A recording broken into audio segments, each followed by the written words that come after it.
Nothing works here. Nothing works here. The medications don't work. I hate this place. I've been here for 7 years. Here. Nothing works here. Nothing works here. The medications don't work. I hate this place. I've been here for 7 years. Nothing works here. The medications don't work. I hate this place. Can you hear me at all? Nothing works here.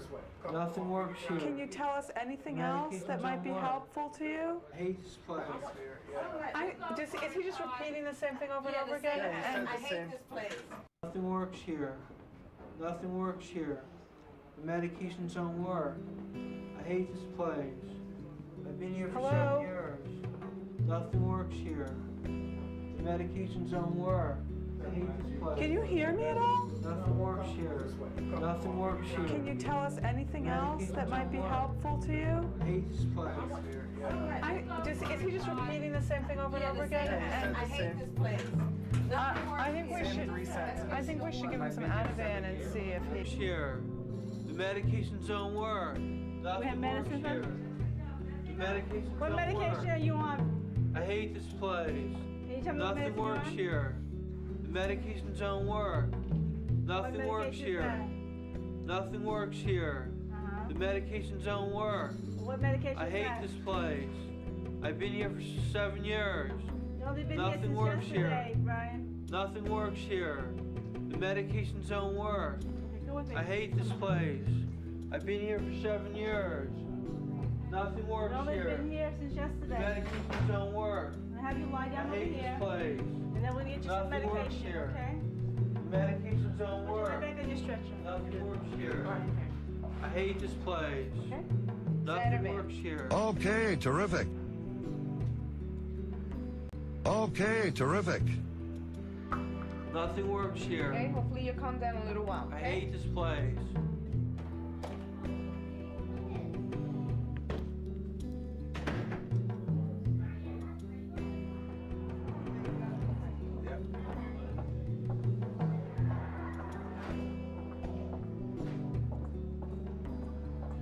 I hate this place. Nothing works here. The medications don't work. I've been here for 7 years. Nothing works here. I hate this place. Nothing works here. The medications don't work. I've been here for 7 years. I hate this place. Nothing works here. Nothing. The medications don't work. Nothing. I hate this place. Nothing works here. The medications don't work. I've been here for 7 years. Nothing works here. Nothing's working here. Obviously doesn't like this place. Medications don't work. And I don't know, you know, they think the medicine is the cure-all. It really takes time to get used to the atmosphere here. It's very enclosed. You feel like you're never going to get out. Of course, they took me to Roots. It helped a lot. And I think that's what he needs, is have a little more freedom. Whether he's got to go out in a pass with staff or, you know, someone strong enough that can handle him. But I really don't think it's right putting him in a seclusion room. I don't think that's the answer. I've been here for 7 years. Nothing works here. I feel the same way. Nothing works here. I hate this place. I've been here for 7 years. The medication doesn't work. So I switched to cannabis. That's right, the medication was not working for me. It was making me sicker. So I switched to cannabis, something safer.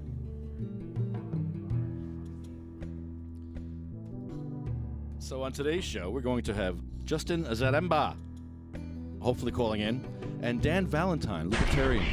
What the heck was that? What's that? What's that noise? Where'd that come from?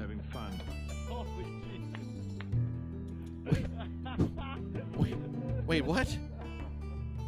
What just happened? This ain't happening, man. This can't be happening, man. This isn't happening. Great. That's just fucking great, man. Now what the fuck are we supposed to do? We're some real pretty shit now, man. That's it, man. Game over, man. It's game over. Game over, man. This is a giant. Game over, man. So, Dan Valentine, Libertarian from Ocean County, will be on today. We're going to talk about the Saraville Council meeting, which was an absolute mess. That was really a horrible display of our government in Saraville. We'll talk about that. Healing Church next week. Stick around. It'll be a good one.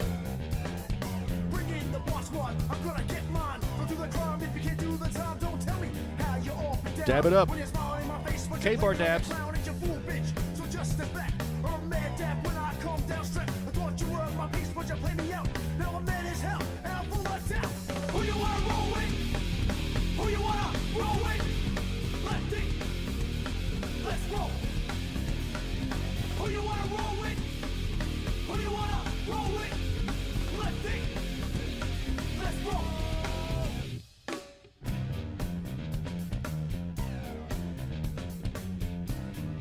If you got a K-bar, fire it up. Back on the scene, it's time to get mean. I'm a lean revolution machine. Want people stay, they sway. Want today is good as any day. Y'all feel slightly this, let's resist. Raise your fist and pump like this. Promises all the time. Don't cross the line, but you know it's mine. Who you wanna roll with? Who you wanna roll with? Lefty, let's roll. Who you wanna roll with? Who you wanna roll with? Lefty, let's roll. Who you wanna roll with?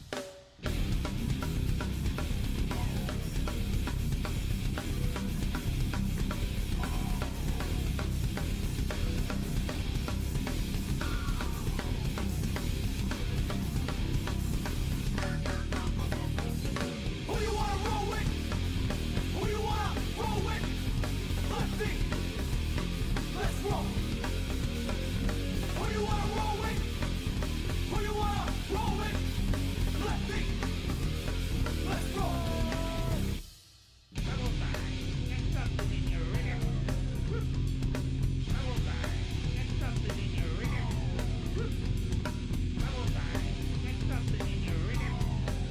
Good morning, everybody. Give me a call. Call me if you're bored. If you're just sitting there stoned, naked on your couch with your bong in your hand, give me a call. I got my bong in my hand. I'm not naked, but I got my bong. Who you wanna roll with? Who you wanna roll with? Lefty, let's roll. Who you wanna roll with? Who you wanna roll with? Lefty, let's roll. Ugh. Who you wanna roll with? Who you wanna roll with? Who you wanna roll with? Who you wanna roll with? Who you wanna roll with? Who you wanna roll with? Who you wanna roll with? Who you wanna roll with? Who you wanna roll with? Who you wanna roll with? Who you wanna roll with? Who you wanna roll with? Who you wanna roll with? Who you wanna roll with? Oh, my first K-bar dab of the day. Dab of the day. Dab of the day. Dab of the day. Dab of the day. Wow. Give me a call. Let's talk. Let's talk about some stuff today. I want to know how you're voting. Are you voting yes or no? Are you voting for freedom? Are you voting to put yourself in a cage? Are you voting to put yourself in a cage? I want to know if you're voting to put yourself in a cage. Give me a call. I want to understand why you're voting to put yourself in a cage. Do you like that?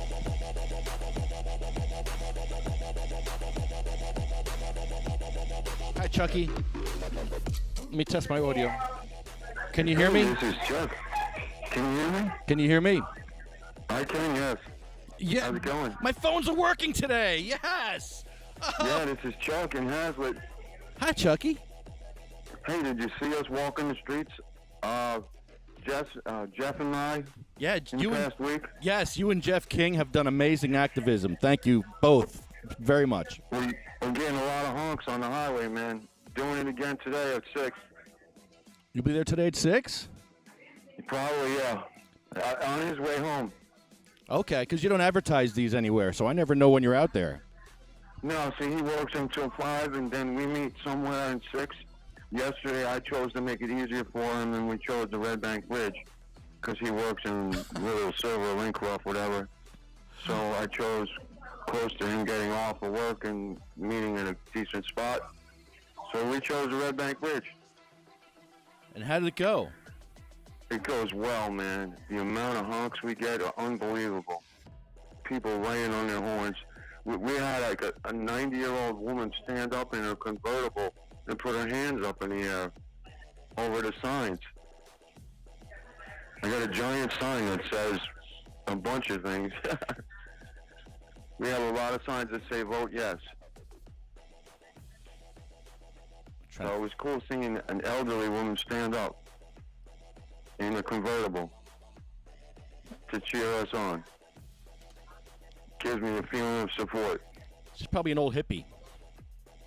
Yeah, probably. I want to definitely say yeah. But we've been getting a lot of good responses. Not so much in the town of Middletown, but like on the highway. The highways in Middletown are good, but if you go to like a regular street light in a local part, we got cursed out by a few people. Really? Yeah. To allow it to grow. What were they saying to you? To vote yes. People don't want to vote yes. I had this old guy screaming at me, I would never vote yes for that crap. Yeah, man. It's been quite a fun ride. I don't get it. Like, and you got people that actually smoke weed that want it illegal. That they want to keep it. They want to keep prohibition the way it is. They want to keep themselves victims, and they want to vote to put themselves in chains. I don't get that. They know the profit of keeping people in jail. The fines, the time. They know the profit. And it's a sad thing because there's a lot of people doing time for nothing. For something that should be changed long ago. In many other states it is. Just not here. I got a house full of lunch people home for lunch. Get to a private spot. Yeah, this problem should have been fixed years ago. I can't believe we're still fighting this fight. Yeah, people were shouting at us, man. Not just the old lady who was cheering us on, but an old guy who was obviously a Republican to the max, flipping out. Saying that we're teaching the young ones the wrong thing. Was he drunk, by the way? No, he actually had... Do you know what the most expensive fucking Audi is? Oh, I hate Audis. It's a badass ride, man. I can't stand them. So obviously he had connections to have that car. So he obviously had no interest at all in letting it grow ever. And me shouting about putting it with my tomatoes pissed them off. People don't want it with my tomatoes. They want the tax revenue that I have to pay to get it from a dispensary. Well, yeah, it's all about money. They don't care about you, Chuck. They don't care about your feelings, about you being locked up in jail. They want money from you. That's all they want. Yeah, they don't care that I can't wipe my ass without weed. Nope, they don't care. And it's not that I use it for the wiping part. I need it to stand up. I know what you meant. You know, people don't understand what muscle problems can equal. It's too expensive. You can't use your muscles. I know, Chucky. It's too expensive to wipe your butt with weed. You have MS, so I know that you have a lot of issues, other issues, then, in addition to your MS. Your neck. Yeah, it's a shame. Ugh. Total shame. And these people have no compassion. These Republican people that have to stop and yell at you because you're begging for your life. You're out there begging for your life, basically. You wouldn't be out there if everything was fine and dandy. You're a patient who can't afford your medicine. You're out there trying to make a change, begging for your life, and they're going to shit on that? Keep it moving. Keep it moving, Mr. Republican. Trumper. Trumper boomer. Yeah, that's terrible. Did you just take a dump while you were talking to me? They need to think about their own health. Chucky, did you just when their shit goes wrong. Oh, my God. It's a beautiful day, though, outside. At least it's 70. Chucky, were you just pooping? Yes. Oh, did you hear it? Jeez. I was trying my medicine out. I let it ride. I have a really good poop story. When I was in Long Branch, I was in the bathroom. and I had to take. He was in West Long Branch in the bathroom. Yeah, I had to take number 2. So I'm in there, and I'm really relaxed because it was very clean. There was like fresh cut flowers in there. It was such a nice bathroom. It was really beautiful. So I'm literally, there's bars. It's wide, and there's bars on both sides of the walls. So I'm actually sprawled out with my legs akimbo, right? My legs are spread. I actually had my pants off. My legs are spread, and I was actually leaning back against the toilet with my arms out, and I was just like, just relaxing. I like to relax like that. I like to just like let it all hang out, gape, just let it gape, dilate, and just feel good. Like let it all out and then just dilate for like maybe 20 minutes. Just relax. So I'm there with my legs spread akimbo. Somebody walks in the door, and they open up my stall, and it's a woman. It's a woman. Yikes! The cleaning woman comes in. Oh shit! And I'm sitting. I'm a janitor. And I'm spread like this. I'm back like this. My legs are spread. Oh my my junk's God, out, hysterical. and everybody, you can see everything. I was like, I'm sorry. I'm apologizing. I'm sorry. Why am I apologizing? But here I am apologizing. Did you spray your asshole with Clorox? Dude, it was so embarrassing. And she walks out like it was nothing. Usually when you walk into a bathroom of an opposite sex, you'll say, hello, housekeeping, I'm coming in. No, I didn't get that. I got no warning. She just came and opened my stall and looked at everything. She saw everything. And I apologized. Wow. Oh, so I bet she's done this before, though. I bet this is the thing that she does. She does it every day, I'm sure. I think that's just the thing. That's a funny story, man. I was victimized. I felt victimized. And I saw her in the hall later, and she smiled at me. Looked at me like, yeah, ha-ha, aha. Gave me that kind of look. I'm like, you. Oh. Yeah, I'm so excited that Jeff is so into it, man, because he's a good activist. Jeff is he's amazing. He's like so well mannered, so even tempered. He doesn't get mad like I do. He's just like, I like him a lot, man, yeah. and I'm not queer. And it doesn't matter if I was, but I'm not. You're not? Nope, I'm broken. I just look at the trees. Looking at trees is a sexual thing, man. You ever see them give flowers off? The trees, when they reproduce, they have flowers.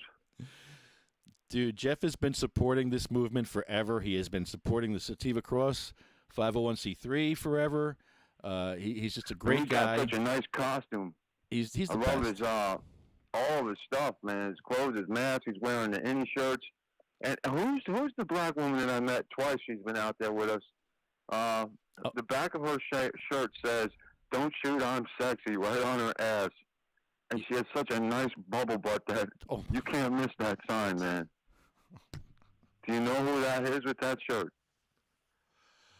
I don't know. Maybe. She's a great woman, man. Sounds could be Diane. She's very supportive of the cause of voting yes on question 1. It must be Diane. And I got the new signs.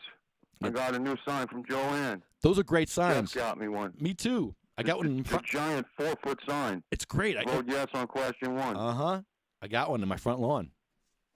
Did you see those signs? I have it in my truck too. I have the little ones, the little green ones too, but I like the giant one. Vote yes. I'll be walking Laurel Ave today with it at rush hour. Best time. Get the most honks. Oh, I'd love to catch up with you guys one day there. It's nice that Joanne gets them to Jeff, and Jeff gets them to me. What a great network. Totally avoid the mail carrier. I have some. I have signs. I got about 7 left. And it's just sad when people flip out about your sign. Wow. Pisses me off.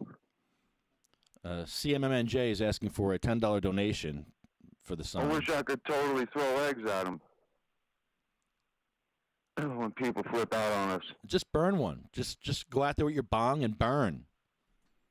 Oh, it's legal for me, but that's not the cause. The cause is getting the vote yes. Right. I need more yes votes, not people that are angry at me. That's right. That's They right. don't even understand why I want them to vote yes. For freedom. You know, people think they know more than doctors. It's a constitutional Instead, right to grow. I need it with my tomatoes, man. And I'm literally like 30% Iroquois, Native American. For anyone growing it should be me. Chucky, people don't understand that it's a constitutional amendment, and you're going to have it's growth in there. It says growth. So, yeah, we have to fight to get these licenses available to me and you because we're the working class. It's a fight against rich and poor, Chucky. This is a fight that's been going on forever. We have to fight for our rights to get this because the rich people are going to have it. We want it too. So we have to fight for it. I don't understand. It's always the same battle, rich against poor, and it's never going to end. So don't vote no. Vote yes because it's a battle we're never going to end. It's rich against poor. We're going to keep fighting. Don't give up. Don't vote with these people. Like I've been commenting, if we get enough yeses to get it through, there'll just be further amendments year after year after year, and that's the way it's got to start. Going to change it. It's got to start with a yes. Baby steps, man. Baby steps. That's how this country works. I know because I started it in 2005. So it began there just from patience to carry it, but I can't afford it. So there's got to be a better way, and that's what we're fighting for. We can't afford this. We can't afford this medicine. It's ridiculous. My prescription is for 2 ounces per month, and that's just to keep me stable with multiple sclerosis. I can't afford 2 ounces a month at the dispensaries. First of all, Governor Christie law keeps it at 9.9%. So that means I got to smoke twice as much, buy twice as much, purchase twice as much. I can't afford $700 a month to burn, money to burn, when I got a wife and 3 kids.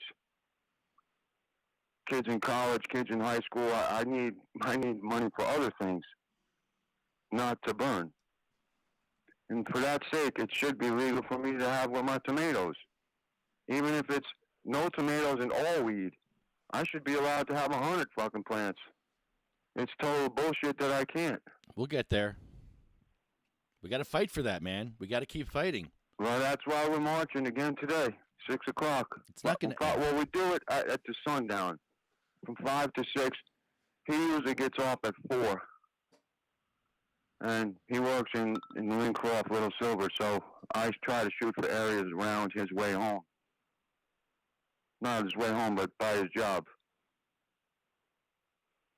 So that we can march some more. But even with or without him, we're both on our own. I hold my sign by myself if I have to. Sure, that's what Jeff Oakes does that too. He'll go out there by himself. I love it. Just go out there. I'm not just holding the sign. I'm shouting at the top of my lungs. Go out and do it. Vote yes on question 1. Do it. Go out by yourself and do it. It's all good. I am. So is he. He's a great guy. I like he's out there jumping up and down, holding his sign. So he's great. People are attracted to the sign when the sign is moving. Even if you just sit there and keep wiggling it up and down or side to side. Motion is what catches your eye. Jeff is not great. A still sign. He's so busy. He's busier than me. He's going to council meetings and doing this and doing. He's like everywhere. He went to Sayreville the other night. I wish I had that much time, but I got a pregnant daughter who's about to give birth on Halloween. Oh, my. And I want to be a grandpa. Oh, grandpa. Soon. My first time as grandpa. Georgie in Polish. Oh, yeah? What do you... Wow. Yeah, it'll be fun. I can't imagine. Yeah, that's the one thing you get married for, to keep reproducing, right? You going to get a rocking chair now? I don't need no rocking chair. I'm rocking without the chair. My doctor's calling me. I got to go. I'll call you right back. Sure, Chucky. Hey, it's your world. I'm just living in it, bro. Chuck Wojtowski. That guy's great. He's out there with his signs, smoking up on the Red Bank Bridge with Jeff King and Diantha and I guess a few other people. This is great. That's what's called taking part, ladies and gentlemen. They're in South Jersey or Central Jersey, and they're just a little small group getting together, and they're making a big difference. And that's what it takes. A few people can make a big difference. And when I was younger, they used to say, think locally. No, think globally, act locally. So if you do things on a small level, you never know, especially with the technology we have today. We can definitely get the word out. So that's good stuff right there. Oh, Chucky. That's amazing. So at the State House next week, it's going to be really, really amazing. We have the Healing Church coming from Rhode Island. Ann Armstrong is going to be anointing the sick and the dying at the State House. We're going to have, hopefully we're going to have a food truck, but we may not have a food truck. We may just have a bunch of pizzas delivered. So there's going to be food. We're going to have free food. We'll have water. We'll have some drinks there. There'll be a lot of stuff going on. There's going to be a huge rally. A lot of people will be there. And we're going to rally for cannabis. I've been fighting my whole life for this. I started this fight with Cheryl Miller many years ago. Jim Miller, watching them fight, and that's what got me involved. I was actually involved before that. But when I saw Cheryl, what she went through, it made me understand the medical part of cannabis, because I never thought about the medicinal part of it. I just thought, hey, it gave you munchies, and it helps people because it gives you munchies. No, it's a lot more than that. There's a whole endocannabinoid system that I learned about, and I was like, wow. Hi, Betty. Hey, Seth, Chucky's going to be at the Red Bank Bridge, I believe. I believe they're going to Red Bank at the bridge. And that's going to be tomorrow. I think they're there tomorrow, maybe tonight too. Just text them. Just go over there. Seth, just walk over there. With Chucky, just walk over there with a sign and go out there and stand on 35. That's good stuff, man. You have no idea how important that kind of stuff is. To take part, one person with a sign makes a difference. I saw a girl on Route 10 with the Black Lives Matter sign.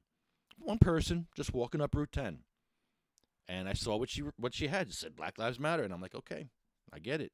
And one person made a difference. It made me see it, and hey, made a difference in my day. I'm like, oh, there's an activist out here walking up Route 10 all by herself. I said, that's great. And I've seen Jeff Oakes do it by himself. I've seen Jeff King do it by himself. I think, Chucky, you've been out there by yourself. Amazing. Just do it. Go by yourself and do it. I'm so glad for Chucky. When we started this INE tour, me and Chucky actually started this Ignorance is No Excuse tour in Keansburg. And we couldn't believe that the cops didn't know about the law. We just assumed that, cops are updated on this stuff all the time. And no, not unless you have taken an interest in it. You're not going to know about the new laws that come out. So, yeah, we would have got arrested in Keansburg. We had to go to the police station 4 times, the council meeting once. We went to the council meeting, and they're like, no, you can smoke cannabis here. And we're like, well, your police officers don't know that. And so we had to educate them. And there are a lot of good cops out there that want cannabis legalized. They're actually many. I've talked to them off the record. They can't go on the record and talk about this shit. You have no idea how many cops I've talked to off the record that want it legalized. Chiefs, too. And I've said this before. There's one chief that wants to smoke an ounce of weed. He wants to buy an ounce and smoke the whole thing. I said, Chief, if you're listening to me right now, call me. That number right there, you call me. When you get that ounce of weed when it's legal, you call me. I want to sit down with you and smoke. I can't say who the chief is, but you call me. You call me, Chief. I'm going to smoke that ounce with you, and I'm going to dab you up. I'm going to dab you out too, brother. So, yeah, there are some good chiefs out there, but they're not allowed to speak. We only hear from some Chief Sombrowski and those chiefs who want to put black people in chains for a plant. Those are the chiefs that we have to hear from. We don't hear from the freedom-loving, Constitution-loving chiefs. No, we can't hear from those guys. They'd get reprimanded. They'd get in trouble if they were to speak about something illegal, if they were to lobby. But this Chief Sombrowski is allowed to lobby. And a lot of cops don't like that. A lot of cops don't like the fact that they can't use CBD, that they can't use cannabis, they can't get a cannabis card. But cops can use OxyContin. Cops can use fentanyl and Xanax. But cops are not given the option to use cannabis. And that action is killing them. Killing them. Killing everybody. It's a stigma that's killing everybody. It's keeping medicine away from people that need it. It's keeping medicine overpriced. This should be growing out of the ground and made into medicine at your house. There's no reason for middlemen to get involved in you. Hello?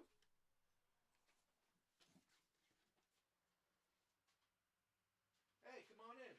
Come on in. I didn't want to walk in. I didn't know. No, it's all good. I'm going to interview you. You don't have to be on camera. What's up, my man? Dominic. Yeah, we're doing I'm doing a podcast, brother. Have a seat.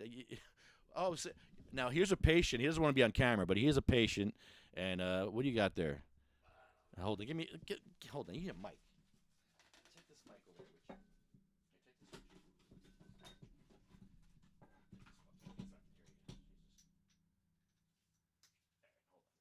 What do you got there? What are you giving me? What is this? You give me some weed here? What is this? Ooh. It's like I don't know. It's like some type of dro, really. Yeah. Woo! I don't have nothing to smoke it in. Can you? Well, yeah, there's papers over there. Sure. Yeah. Help yourself. Here, take this, because I'm doing K-bar dabs. You want a K-bar dab? All right. Well, we're doing K-bar dabs over here, so. You gonna what? All right. Well, this is the podcast. You've never been here for the podcast. What does your shirt say? Born what? Born fucked? Yeah, born fucked. F-U-C-T? That's a F-U-X-T. F-U-X. Skate company. Oh, it's a skate company. And I put my vote in yesterday. Talking to Mike, I'm gonna hear you. What'd you say? You put your vote in? Who'd you vote for? I put my vote in. Who'd you vote for? You Trumper? Who? You. No. Who'd you vote for? Biden? Yeah. Sleepy Joe? But now this shit came up with his story with the Ukrainians. But I was mainly talking about I put the legalized vote in. You flipped the ballot and you voted yes? Oh, yeah. Yay! By far. Look at this nut job right here. Look at this guy. Yeah, it's all over. Did you get one on your house? Yeah. I love Mike Alonso. He's just crazy. He's out of his mind. Oh, hold on. I have to do something here. Shit. I still have Chucky up here. Well, what's he? He does This is. I'm not Look at he does Look at this. Look what Mike Alonso made. Why would you just put your own face up there? Why do you gotta just re-elect Trump and Alonso? Are you serious, Michael? Right now, Michael, you need to come over here and I don't know. I don't get it. But I don't know. I don't know if Sleepy Joe's any better. So I don't know. It's scary. The whole thing is scary. I'm voting for I can't even say who I'm voting for. I don't even think none of them are. Well, I can't. Yeah, talk to that mic. I want to hear you. I said I don't think really anybody's good. Nah, they're out all, of the they two all that stink. you got to really choose from. Trump got billions, so he don't care. Yeah. Biden, he got caught slipping now with emails. Caught slipping. So he's in Hillary's category. So we shall see. Trenton is Thursday, Seth. Thursday. Oh, did I just screw up? No. Oh, my goodness. What the heck am I doing here? Oh, man, making a mess. Okay. So, yeah, man, how'd it go? What can we talk about? Can we talk about some stuff? What can we talk about? Whatever you want. Well, you had a big-ass ring the other day, and I want to know you never told me what happened with that ring. Now, wait. Go back. Back it up. First of all, you got a girl, and you were going to give her this ring. Yeah. And it was the biggest diamond I think I've ever seen in my life. No. Yeah. It looks big. It was big. I mean, it's like 1.5. I mean, these celebrities, they got 15 carats. So now, wait a minute. Now, did you meet with her, and you had we got together with her, right? Yeah. Have dinner? Was it over dinner? No. I just passed by her house. Okay. We haven't really spoke fully like that in 2 months. Like I told you, I bought it months back. Oh, man. But I only had it with me the past few days because I was underestimating if I bring it back, I lose 2,000. Oh, my goodness. All right, so you never told me what happened. That was it. Is this a happy ending story? Is it? Please tell me what happened. No. At the moment, I didn't. You gave her the ring. No. I didn't show her it. She has no idea about it. I just went there to try to rekindle what we had. Oh my God, I thought you. And unfortunately, my drinking, which I'm going to take a shot now. No, don't do it. Don't do it. Smoke. Do a dab. No. Let me dab you up. I can't Don't do drink. that. Let me. If I do that, I'll pass out. That's even better. You'll pass out from drinking. Crazy. I'll So, dab you yeah, up. so I'm stuck with a ring. It's worth about $7,000. Well, 65 and change. Well, I'm sure there might be a nice girl on that listening right now that would accept that ring from you. Yeah. So, and now it's too late to bring it back.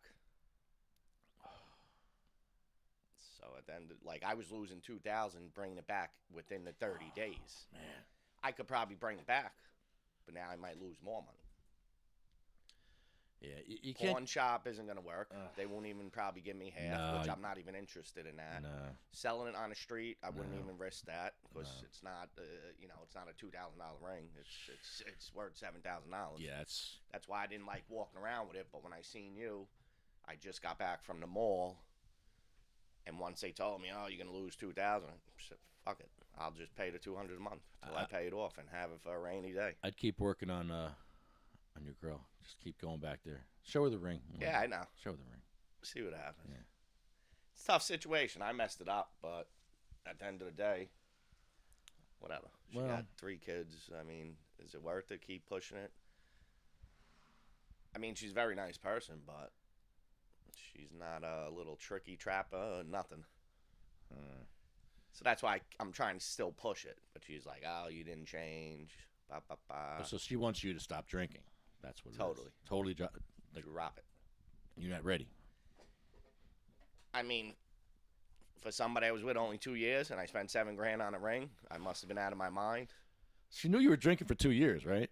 Well, she didn't pick up on it every day because once the virus kicked in and I had no work at all, I mean, 60% of the world's drinking now. Bankers that aren't working, they just started drinking because they're home all day. Now, my situation, I was doing construction, but we were indoor in a 9-story corporate building. So they X'd it all out since we were inside. If you were outside, you had more of a chance to keep your job going. And then I quit at the jail because once the virus started, it was rapid. COs were dropping, doctors were, I'm talking dying. Yeah. The social worker just died. Nice, very nice woman. A little older, but wow. Just like last Wednesday. So, do you think you'll ever want to get on that wagon where you stop drinking? You think that'll ever happen? Yeah, I mean, if it's gonna take to be with her, because like I said, she's a very nice girl. She don't even need me. She's independent. Yeah. I'm just saying for you. You can't do it for anybody else but yourself. Well, I replaced it like an idiot. When I had my anxiety, I would have a beer and a shot. It'll level me out. Right. Then the virus kicked in, the work ended. So now I went from a beer to 2 shots. A beer to 3, instead of me smoking joints. Right. I used to smoke to control my anxiety. That's why I got the card. Right. You gave me the information about it. And then I just replaced it for drinking like an idiot. It's tough because you get withdrawals from alcohol. Yeah. Right? And that's probably stopping you too. Those withdrawals suck. Well, yeah, I haven't really had them. It's not like I've been drinking every day. But I've been drinking steady for like 2-3 years. Yeah. Whether it's 2 days a week, 3 days a week. Yeah. At first, it was every day. Those days are over, though. So we shall see. Well, we're trying to start a group because we're a nonprofit. We just got our status, our 501c nonprofit status, and we're going to start like in a recovery group for people that want to recover, people that want to stop using whatever substance it is, and anything that it is. A lot of people abuse food, they abuse sex, they abuse gambling, so it's going to cover everything, including drugs, including booze.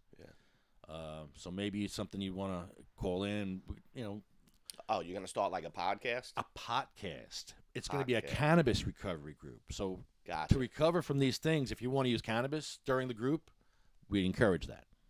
Gotcha. We encourage cannabis use because that's what got me off the opiates. I was on opiates, I think I told you, 10 years, bro.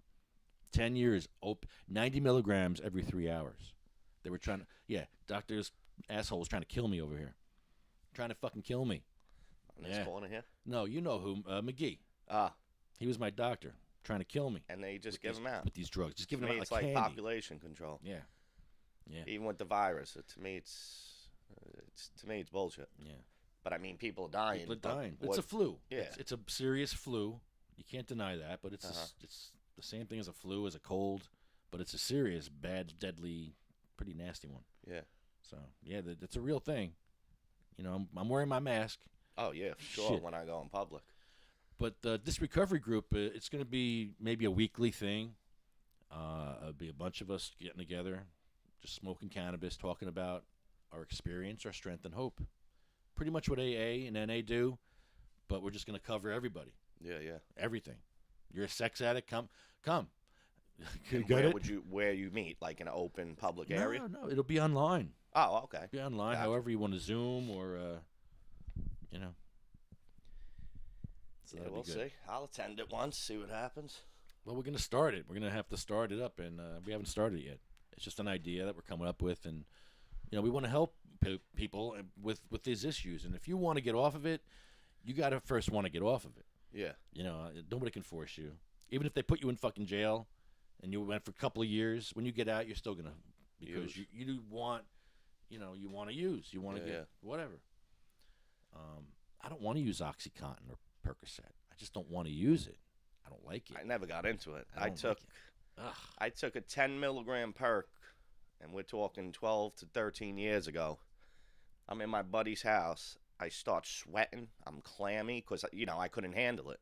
And that was just a 10 milligram. So imagine if I ever went to the 30s or the 80s. Yeah. Ever since then, was never into pills. Smoked pot forever, but no, the pills are not me. No, especially with drinking and pills. Ooh, that ain't good. That'll kill you. Yeah, that'll kill you quickly. But yeah, if you ever want to come on our meeting, we'll definitely have it soon. We're gonna start them soon. I don't know when, but soon. Gotcha. Sooner the better, because people really need help. So yeah. But yeah, it was tough, man. It was tough for me because it took me 4 times to get off of the pills. 4 times I tried to withdraw. I got down to 4 milligrams, and once I got off 4 milligrams, I just went cold turkey.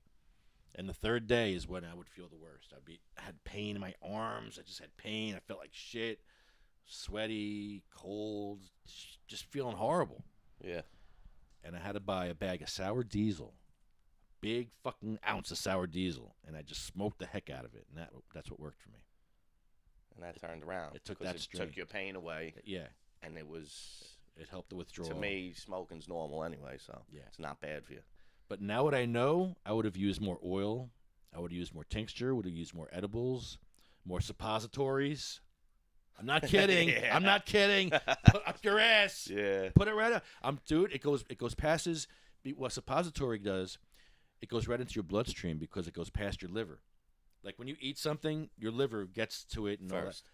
When you put it up there, it goes right to your bloodstream. You can really do that, or you busting chops? I am not kidding. I did. I did it. What? Oil? Yeah, you put fecal oil in the capsule. When I had this cervical surgery, my 2-level fusion, I was using cannabis suppositories, and I took 0 opiates. 0. But it hits you harder, right? It just works for the pain. Like edibles also. I can't handle them either. Yes. They hit you hard. You just go to sleep, kind of, because that's what you want to do. You want to sleep. Yeah. Your body needs to recover and rest. So, yeah. Good stuff, man. So what's going on here in Bayonne? Whole lot of bullshit. Nothing good. I see the neighbor here ripping up their porch. Yeah. Jeez. They're ripping the porch up.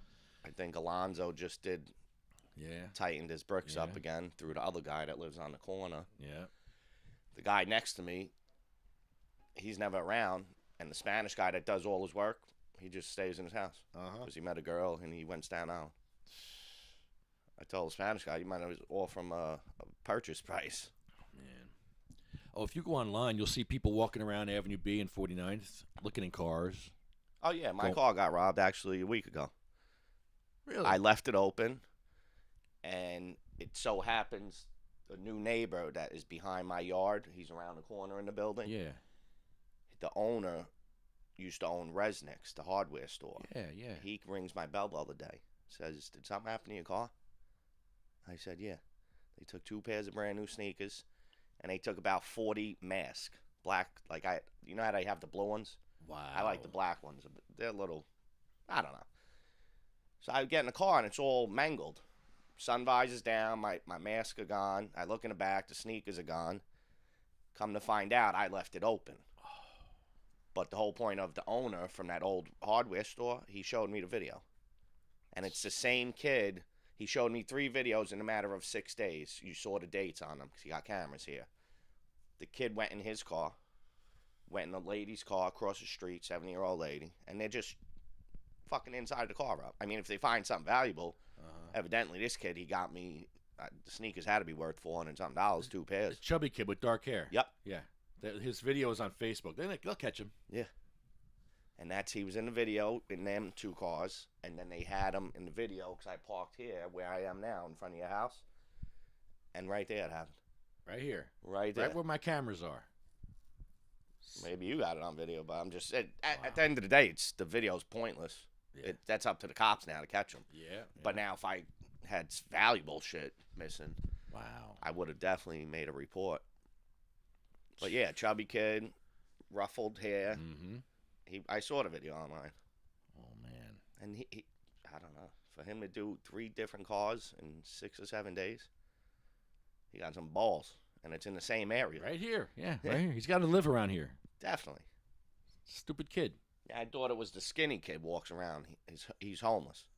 Meanwhile, his brother hit the lottery for like $15 million and moved to Dubai. Gave the family money, but they blew through it with drugs. He had 2 other brothers and a mother and father. What? They were the family living in a Burger King lot that were homeless. They lived in a truck. I don't know if you ever go shopping in that supermarket down there. And they got $15 million?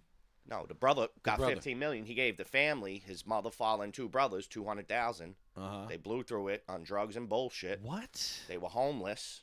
They lived in a Ford Explorer in the parking lot of Wendy's, like that big mini mart. Oh my God! Then the brothers came back one day. He saw they were all fucked up, and he moved to Dubai.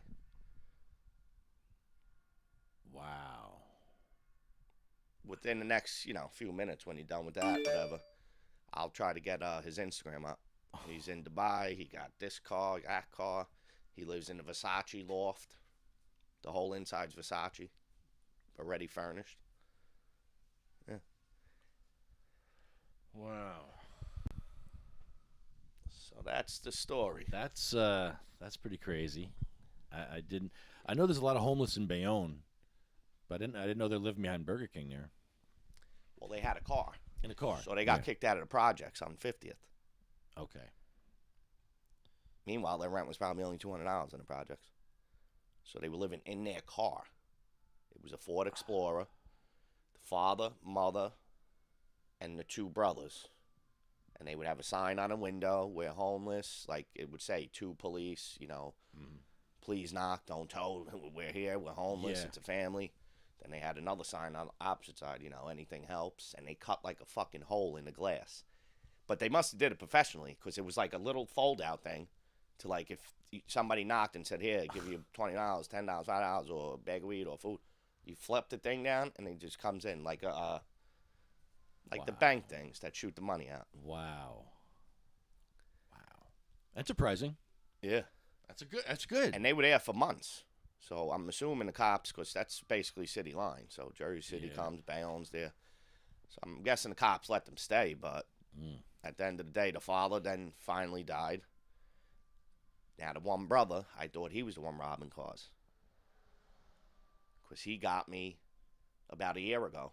I parked all the way around the corner because I came home late. There was nothing here. And my garage, my stepfather got all his tools in it, so it's terrible. Parked there. I went to lock the car. I popped the fucking trunk, not realizing it. And it was him. Man. So I paid somebody. He got dealt with. And now I see his man. This is a year ago. Oh, yeah, hey, what's up? And he'll still got the nerve because he's homeless. Oh, you got $1? Felt like saying, I'll rip your fucking heart out. You robbed my car. That time, that kid, he got about $1,000 worth of sneakers and sweatshirts that fell off the truck that I bought for half price off my buddy. You have the most amazing sneaker collection. What's that one pair you got for like $300 it's worth? or more. Yeah, it's certain number Air of Jordans or Yeah, something? just some pair of Jordans. I don't even wear them. I got $20 running shoes on right now.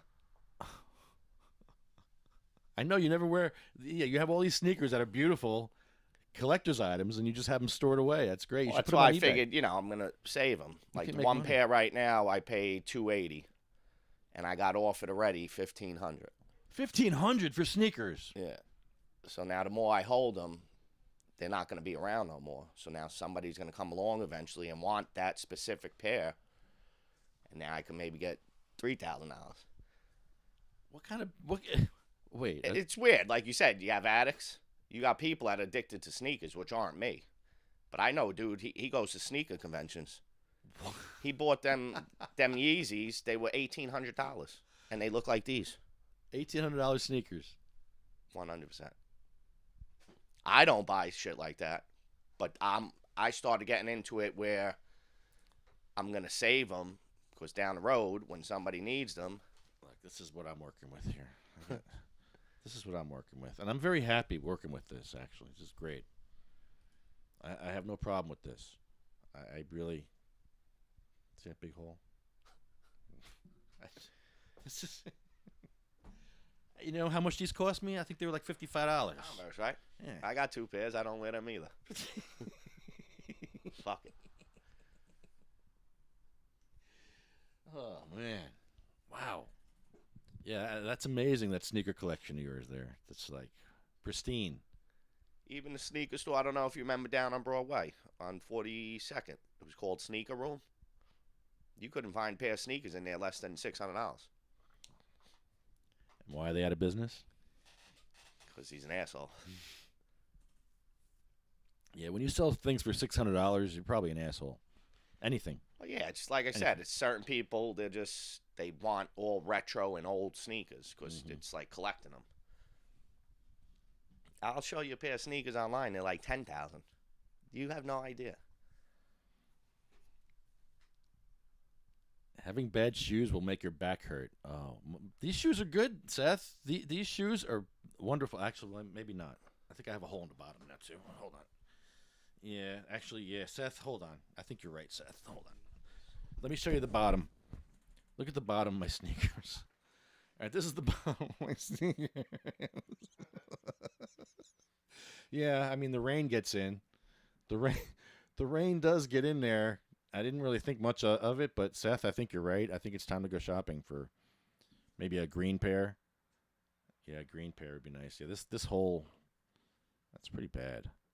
Ah, jeez, I don't know. All right, I'm embarrassed because he's got these $300 sneakers, and I'm just like, I got these. All right, we're going sneaker shopping, even though I'm broke. He went out to have a smoke. So booze and tobacco. You know, America, I know you're built on booze and tobacco, but geez. I mean, cancer, it's all cancer. My grandma's boyfriend died from drinking and smoking. It's just a bad thing. Eddie Van Halen died from smoking. I mean, gee, Eddie Van Halen kept smoking even after he was diagnosed with cancer. He smoked for 20 years after he was diagnosed with mouth cancer. He kept smoking. We'd still have him around if he didn't smoke. I would think. I don't know. I don't know. That was a big loss, Eddie Van Halen, because I grew up with an Eddie Van Halen book cover. Trapper Keeper. Eddie Van Halen, Trapper Keeper. That's how old I am. So, yeah, Eddie Van Halen was a big part of my life growing up. So it's very sad. I am going to do a crosswalk video today. I'm going to go over to the crosswalk on 49th and C and create awareness for that. So I may actually get killed today. This may be my last podcast ever. So I do give my permit for the podcast next week to Ann Armstrong. I will that to her right now. This is my will and testament. Giving that to Ann Armstrong. Okay, thank you. It's still a Shiva cross, but Ann Armstrong. I'm not going to get killed. I'm just going to go across the street a couple times with the stroller and with the wheelchair. I'm going to create awareness for the issue because people don't stop. People don't care. And I have to go buy some paint. So I have to cross the street anyway. I got to go buy some red paint. So, unfortunately, I don't know if we're going to get to Dan Valentine today because I am going to close up shop early. Hold on a second. Did I ever get a call? See, I don't have a... Oh, Ann Armstrong. Let me give Ann a call.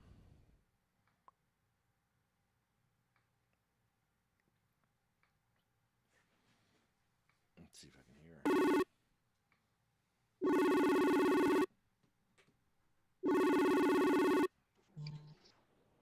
Hey, what's up? Hi, Ann. I'm doing my podcast right Hey, now. I can't hear you. Hold on. Oh, maybe it's me. Can't hear you. Hold on. Hold on. Hold on.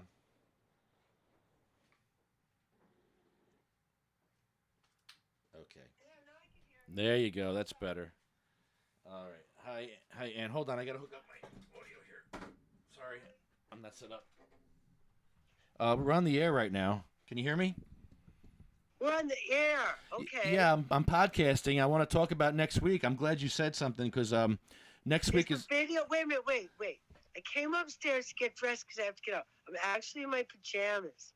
Okay. Am I on the air in my pajamas? I can't see you. No, I can't actually see you. Hold on. I'm going to look if I can see if I can see you. I don't see you. All right. I mean, they're like... Oh, yeah. There you are. No, I can't. I can't. They can't see you. I can see you, but they can't. Okay. Well, I mean, like, nothing. It's not like it's just I'm not. I didn't know, so I'm not prepared. Right? I'm not all polished like Amy Comey Barrett. So anyway, so next week is going to be a service of anointing of the sick. Yes. With the sacrament of anointing of the sick, which has always in the Catholic Church been the administration of medical cannabis with confession and prayer. Yes. That's what it is. That's what it's always been. That's been the mission of the Holy Catholic Church from the very beginning. We're a hospital for sinners, and we heal body and soul with the balm from Gilead. Duh, what do you think it was all about? So people that were trying to monopolize weed and sell it for money and make it so you could only get it from them, those people are so mad because you can't tax the sacrament of a church, and you can't tell the church how much, who, what, when, where, how. That is on our side of the wall of separation between church and state. You see what I'm saying? Exactly. And so all these difficulties about who can grow and who can this and who can that. Oops, wait a minute. Somebody's calling me. I'm going to say decline. Are you still there? Okay, yes. Good. All right. So if someone is growing kosher cannabis for a Jewish congregation or for a church group or for a church apostolate of healing like a Catholic hospital or clinic, it's not anything that the state has anything to say about as long as it doesn't move in commerce. The state can regulate commerce, right? And that's how they tricked people, is to make you think you have to sell it or trade it in some kind of a quid pro quo. But if you just give it away with prayers and blessings, it's not, Satan has no authority in that situation. Do you see what I'm saying? Now, it took us a couple of trips to jail, frankly, to teach them, because they're like, yeah, no, sir, yeah, no. And the first time we went to jail, the Pope actually wrote me a letter, and I got my letter. Look, I got a note from the Pope proving I'm right. They didn't want to hear that. The second time, they actually were trying to lie about it, and our bishop here, Bishop Tobin, you guys have a Bishop Tobin down in New Jersey, right? In Newark, the bishop is Bishop Tobin. Okay. We have another Bishop Tobin in Rhode Island, and he invited so I've been saying the bishop puts the hash in the oil at the Christmas, like the Thursday before Easter, and everybody's like, no, sir, you're just making that up. The Catholic Church doesn't. I'm like, yes, they do. That's the sacraments. Now, you are Catholic, right? I was born Catholic. All right, so you know that if I was saying something as notorious and open as I am. If I was saying something about the sacraments that wasn't true, while claiming to be Catholic clergy, if that wasn't true, the bishop in the diocese where I live is actually duty-bound to publicly reprimand me, excommunicate me, all that stuff, right? Burn me in the cathedral square with the stake while saying, but no. Instead, our wonderful Bishop Tobin invites my then 15-year-old son to play his violin at the Chrism Mass. Right? So, and then he takes a picture of me seated with the rest of the clergy and publishes it in the diocesan newspaper, framing the picture so that it actually would have been better if they cropped me out, but they did it so nobody could argue it. Like, his hands are tied. He's muzzled, but he still found a way to preach the gospel without using words. God bless him. And so then we actually sued the state, and we said, I want a restraining order so the police don't arrest our bishop in front of my kid, because he was already traumatized when they arrested me. And their heads exploded so bad that the Attorney General's office actually tried to steal documents from the clerk, change it to something else, and they got caught. So everybody's in trouble, and we won. God wins. Yay. And you guys in New Jersey, this is the implication. Come to the service, pray. We're trying to have priests there to hear confession. That's not a scary thing. It's more like that thing that's always been bothering you. It's good to talk it over with somebody privately and hear that God still loves you, and it helps you receive the sacrament in the right way. And then we're going to have medibles. We're going to have prayer. We're going to have music, I hope. And just come and get free ministered to. That's all. I really hope that the police come and get free ministered to, and the governor too. And then anybody that wants to join in our work, we'll teach them how to grow kosher cannabis, which is something the state cannot provide. So therefore, they cannot stop you from growing it. And you basically just won. Wait a minute. We don't have kosher cannabis in New Jersey? No, because there are several, like kosher food, it can't, the animal has to have cloven hoofs and chew the cud, or, the fish has to have scales and gills, or a fowl can't be a raptor, bird of prey, to be kosher. And you have to kill it special and salt and soak and all that. But you're allowed to sell kosher meat. The things about kosher cannabis, there's certain fertilizers you can't use, like you can't use pig feces or human feces. Wow. Right? Whoa. A, B, it has to be grown with a negative carbon footprint. It can't harm the earth. I never thought about this. This is amazing. You can't have indoor, if you're burning fracked oil that makes somebody else sick somewhere else to make cancer medicine. Wow. And the other thing is, it can never, ever, ever move in commerce. Not even a quid pro quo. Not even, I'll cut your grass if nothing. Because that's the second commandment, and that's why Yeshua said, render unto Caesar what's Caesar's, but render up unto God what's God's. Kosher cannabis can never move in a quid pro quo, right?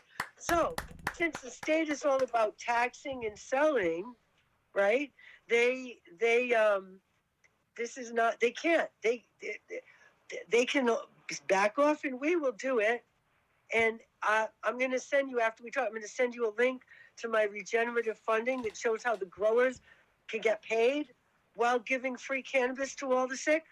And so, paid for by lowering taxes on wealthy investors. It's like Trump loves this. This is how Trump doesn't pay taxes lawfully, is he works the tax code. And we could be as wise as serpents and gentle as doves too. So we just basically overturned their whole dirty, filthy, money-changing apple cart that they thought they were going to monopolize the tree and make you buy it and pay them taxes just so that you can be healthy and worship God. I don't think so. That's not what the church does. So what I'm particularly hoping is that a lot of veterans will come, because veterans have been screwed so bad in this country. Go fight for freedom overseas and come back here and you can't even smoke a joint so that your phantom limb pain feels better? Are you kidding me? Shut up. Like, no. The veterans can have cannabis. That's it. And period. here's the problem. I know cops can't even use CBD. So if a cop comes and wants to be anointed with CBD, he can't even be anointed with CBD.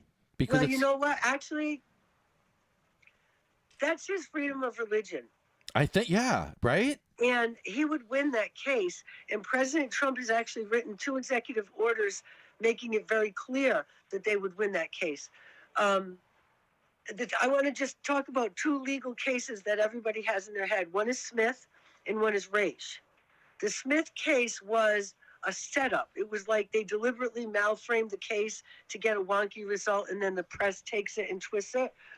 So in Smith, there was a guy that worked as a drug counselor for the state of, I think it was Oregon, and he wanted to take the day off to go do peyote as part of his religion.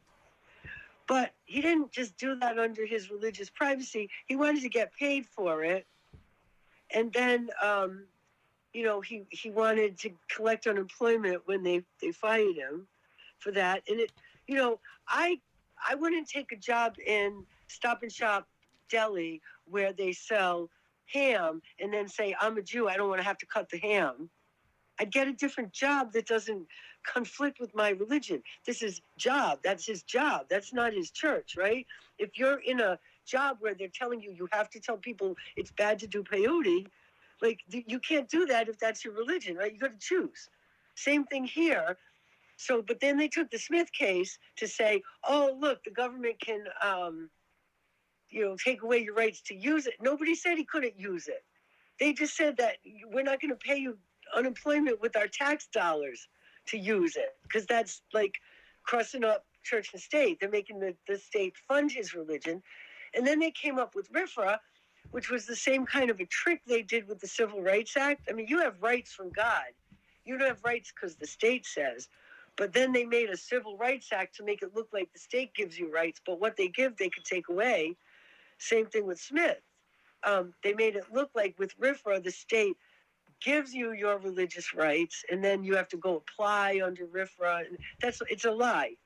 You have rights from God, and the First Amendment to the Constitution makes it clear that nothing the state does can interfere with that, period. So if a policeman wanted to go to Catholic Church and breathe in the incense, which does have THC in it, and receive the Eucharist, which does have THC in it, it does. That's the real presence. That's the Catholic Church.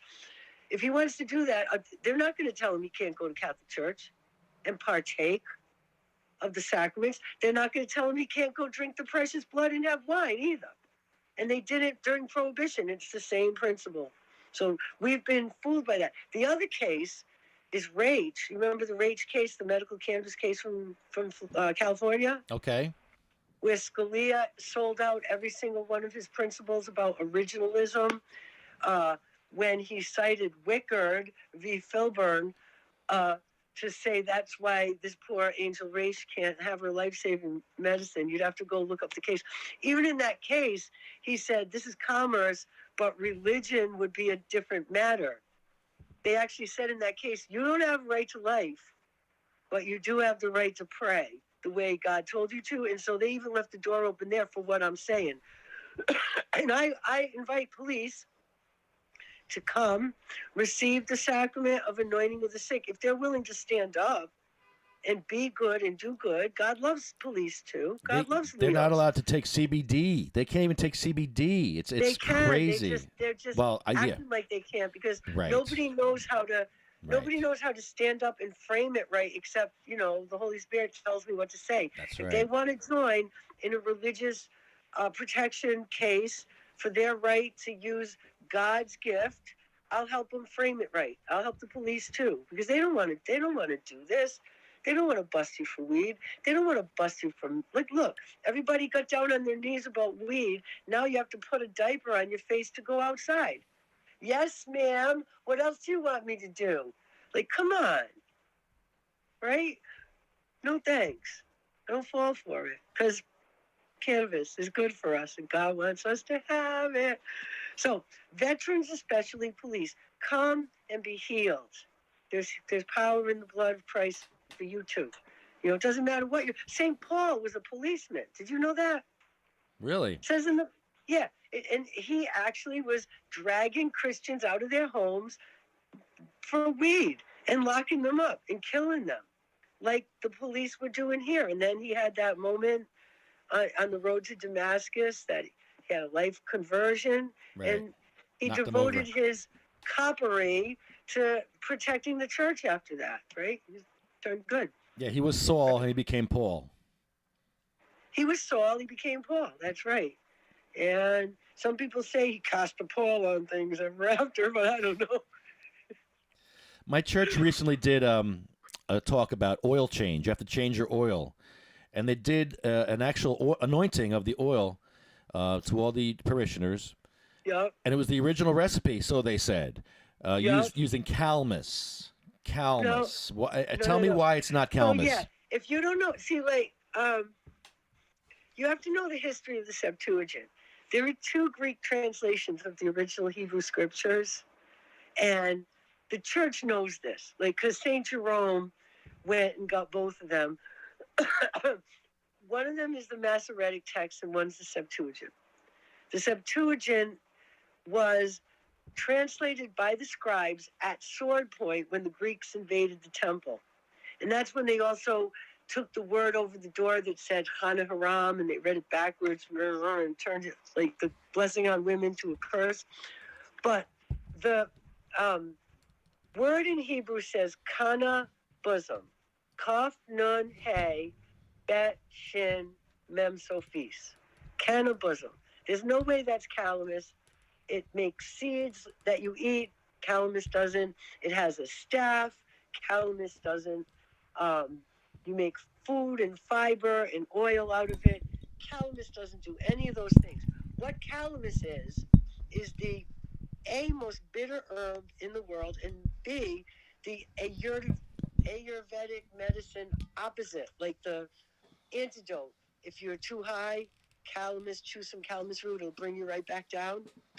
So the scribes, if you read the text, it actually says, here's the recipe: cannabism, which is cannabis, balsam, or hash; cinnamon bosom, which is cinnamon, balsam, or hash; kedar, which is cardamom; and mordor, which we understand as moringa oil. Some people think it's myrrh. I think it's moringa oil. Anyway, they said, if you tell anyone this recipe, you'll be cut off. And then the Greeks invaded the temple and were forcing them to translate it at sword point. And so they had to come up with something. So they came up with the opposite that anybody that knew Hebrew and knew Judaism would recognize as that's not possible. It's the opposite. Use your head, read the Hebrew, cannibalism, kind of tricked them. And then the Jews at the Seder, if you know anything about the Passover Seder, we chew bitter herbs. We call it moror. And the kids say, why on this night do we chew bitter herbs? It's to remember us the bitter substitution when we were taken slaves by the Greeks, and they had to translate it, and they couldn't give away the recipe, so they calamus. Now, the church clergy are not allowed to say. It's like they promise secrecy before they find out the secrets, like the Masons do, like any secret club. You promise you won't tell, and then they initiate you and do whatever it is they do, and then they tell you the secrets. They can't tell. That's why some of them freak out when I say, oh, that's cannabis, because they're like, oh, my God, somebody's going to think I told her. Because, some of it is that. Some of it is that in some countries, the church can actually be destroyed because they've got cannabis. Like in Lebanon, in the 70s, they actually destroyed the church's cannabis fields. The Maronite bishop had to go take sanctuary in the Vatican. And that's when the Pope stopped the public distribution of the Agnus Dei, which is the white discs of hash that they would grow to use to make the chrism oil and, for the sacraments. There was this ceremony for like 1,300 years. All the bishops would come and they'd put the Agnus Dei in their hats, and then they put them under their hats and go home. It's, and in 1972, they had to stop it. The Maronite bishop had to go hide in the Vatican, and Pope Paul II gave his speech, the smoke of Satan has entered the Catholic Church, and he literally meant it. So, but because if they say that in countries like China, it'll be even worse for them. Countries where they don't, America, the USA, and particularly Rhode Island is the one place where there's actually the hope that we can stand in the religious freedom God gave us. We can stand up and affirm it and trust that God will protect us to be able to keep it. And so that's why I stay in Rhode Island for most of my work. And even there, people that forgot why we came to this country, why our fathers and mothers fought the wars that they fought and died. It was to allegedly so that we could have liberty and freedom. And that's why it's so ironic that veterans cannot eat a cookie with some pot in it for their pain. Like, what? Shut up. Get out of here with that. And so I hope a lot of people come next Thursday. I really do. 11/11, right? That's right. It'll be a good one. See if we can get some news to come. I will. They'll cover it all smeary, but that's okay. They'll make us look like a cult, and they're the cult, and they're drinking Kool-Aid. Maybe I'll make like special Kool-Aid, and I'll put a little. Come drink the Kool-Aid. We use lemonade because the acid in the lemon juice dissolves the THC, like the cannabinoids. So we could bring some lemon juice. I could label it Kool-Aid. Who knows? Organic Kool-Aid. And what else are we doing? A lot of dabbing. I'll be dabbing at the State House lawn as I do every week. Yeah, and I really hope that it turns into a conversion. We're bringing priests to hear confessions, and if you were raised Catholic and you go read about Garabandal, Garabandal is a town in Spain where the Blessed Mother appeared to these 3 girls, and these really amazing things, like they have video of them opening their mouth and the host just appeared on their tongues. And they said there's going to be 3 things that happen: a warning, a miracle, and then if people don't amend, a chastisement that's terrible, worse than anything you've ever seen before. And the warning is going to be where people see the state of their souls the way God sees them and understand everything they did and how it affected other people. And they say it's going to happen on a Thursday and on a feast of a saint of the Eucharist. And so if I had to guess, next Thursday is the feast of Saint Pope John Paul II. He was a saint of the Eucharist. And maybe it'll be that day. And so we're bringing priests in case anybody wants to go to confession. And the Blessed Mother told me there's going to be a miracle there that day. Lake Fatima. We'll see. All right? That sounds great. If I have some oil that I bought from the dispensary, and I want you to bless this particular oil and use that to bless me, can I do that? Can I get you to bless some special oil for me, some with THC in it? That's my own special oil. Can you do that? I can do that, and I'm also bringing some. Okay. And so the thing about what's moved in commerce, I can, you're ransoming it. Like I think of cannabis as a living creature, as a sentient being. And I think when people are holding it for sale, that's like holding something for ransom. Like they're actually holding your health and well-being for ransom that they're not going to give you. Like, it's like if there was only a little bit of water in the world and they said, you're going to pay me. Remember Woodstock 2, where they were trying to see how much people would pay for bottles of water before they rioted? Oh, man. Right? That's what they're doing. Like, so anyway, if you have ransomed some cannabis, I can reconsecrate it. I can bless it. I can. But, it's better. and I will. It's better if but I grew. I would rather, if you want, If I grew it. If I grew bring it. some of my oil Yeah. that must contain THC because of the requirements in the Bible. And if anybody's listening, I fully intend to bring that THC-containing olive oil across the state line from Rhode Island into Connecticut, Connecticut into New York, and New York into New Jersey. Is that and legal? then I will be there with that religious, sacramental material, and I will anoint anyone that would like to be anointed. So it's legal. Also, This is legal okay. as long as it's religious. It's legal. As long as Kosher. it is kosher and used for religious purposes. Okay. Right? If I took that oil home and I made it into pot brownies and I sold those pot brownies for $5 a piece, okay? No. That's not religion. No, that's not good. You know what I'm saying? No. If I took that oil home and I made it into pot brownies because somebody was sick with cancer and that was the only way they could eat. Yes. That's religious. Yes. It depends on the intention and what you do with it. You can't judge the form. Tithing. It's a tithing. See what I'm saying? It's great. So, yeah, once I consecrate your oil that you redeemed and paid ransom for from those greedy pirates that were holding it hostage, holding your health hostage to your ability to give them some filthy lucre, right? Once I consecrate that, that's religious material. It can't move in commerce, and Satan, i.e., the state in their bullshit, has no authority over it. The Staten. We'll call him Staten from now on. That's great. Staten. Yeah, Staten. Staten. Satan has no authority here in this place. Get behind me, Staten. Amen. You know what's awesome? If anybody decides to mess with us, we are creating the perfect test case for Amy Comey Barrett. Oh, wow. Think about this. Oh, wow. Right? I just, what? There's, 5-6 Catholic Supreme Court justices who all know I'm telling the truth. Because there's a sensus fide that when you talk to a Catholic that has prayed the Holy Rosary even once, and you talk to them about every single Catholic church about the apostolic succession, has always used cannabism in the anointing oil, they go, oh yeah, I know my sheep. Of course my sheep know me.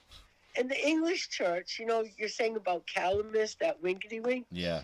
When Henry VIII forced them to consecrate Anne Boleyn in the fake line of royalty, if you can look this up, it's in the newspapers, The Guardian and stuff.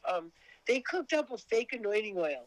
It uses civet musk, which is actually cat poo. Oh. It uses ambergris, which is actually whale vomit. Oh. And then it uses oranges and lemons and jasmine and some other nice-smelling things to cover up that stench.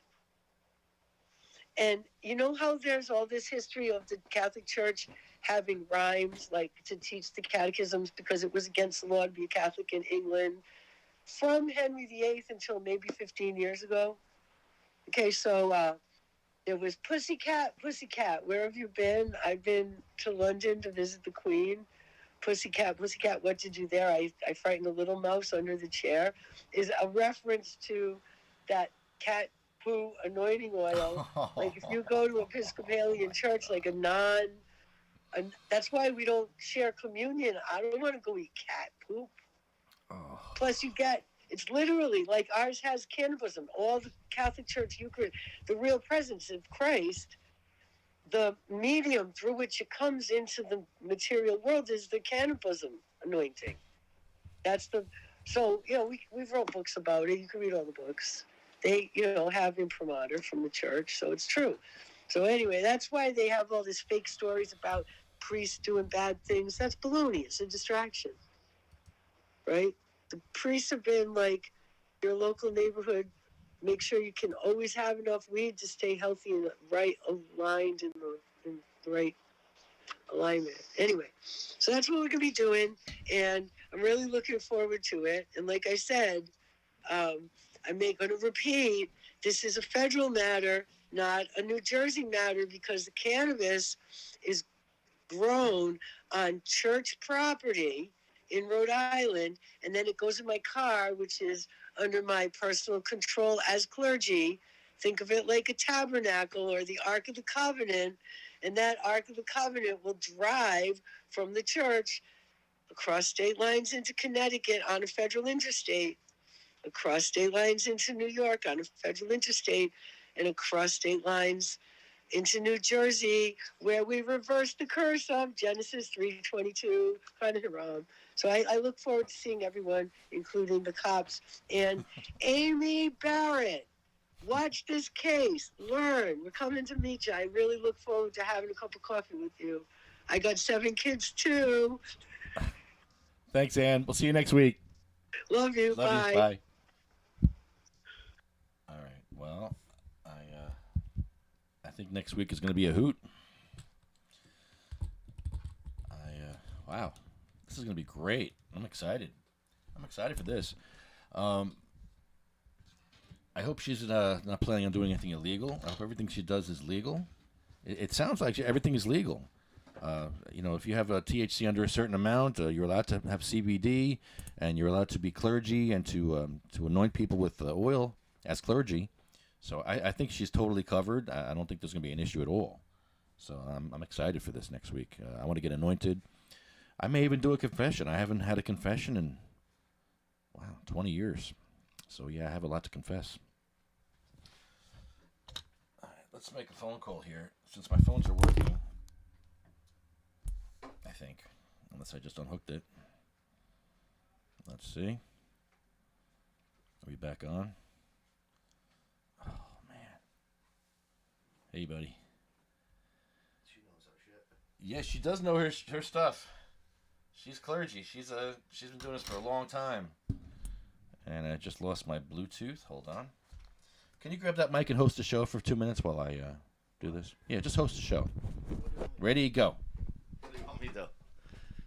What are we talking about? That's it. You're doing good. Take a wait. Oh, you're doing good. Just roll that up. I do this to everybody. Come on, it's your turn. Yeah, tell a joke. No, I ain't got no jokes. You know? No. I had a good poop story before. Oh. Get a good poop story? No. Oh, okay. All right. I got one from before. Yeah, about 10 years ago. Maybe 12. Really? What happened? I'm down Seaside Heights Boardwalk. Yeah? Shit, it had to be longer than that. I had to be 16, 17. I went to rip a bag open, and I swallowed the plastic. Oh.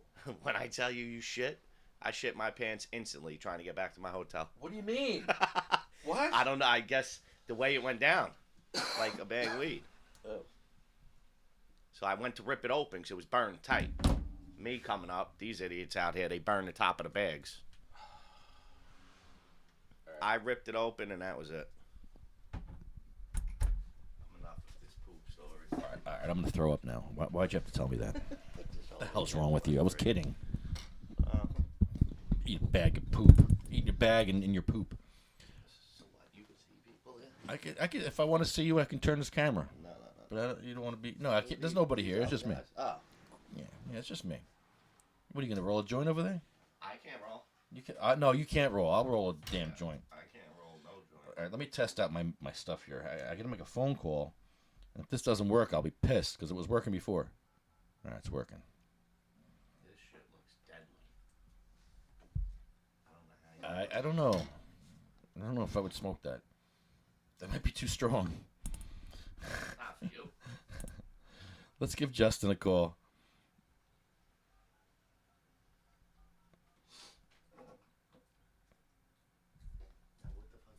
Let's see if this is working.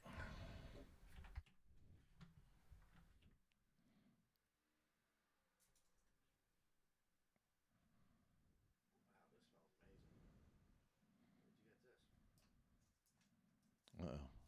I don't hear anything. I don't hear anything. Hello? Hello, can you hear me? Uh-oh. Hello? Uh-oh. Hold on. My phone's not working right. Hold on. Justin? At the tone, please record your message. No, that didn't work.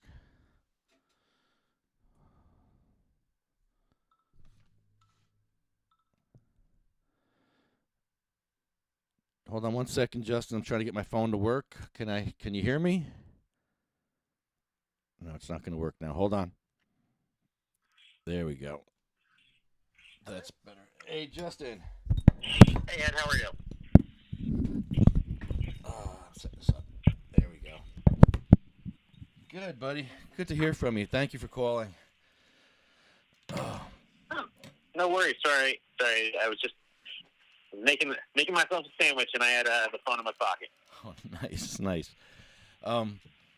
Yeah, we got a lot of stuff going on here in New Jersey. I wanted to ask you about the vote that's coming up. We have a big rally next week in Trenton, and I hope you can make it.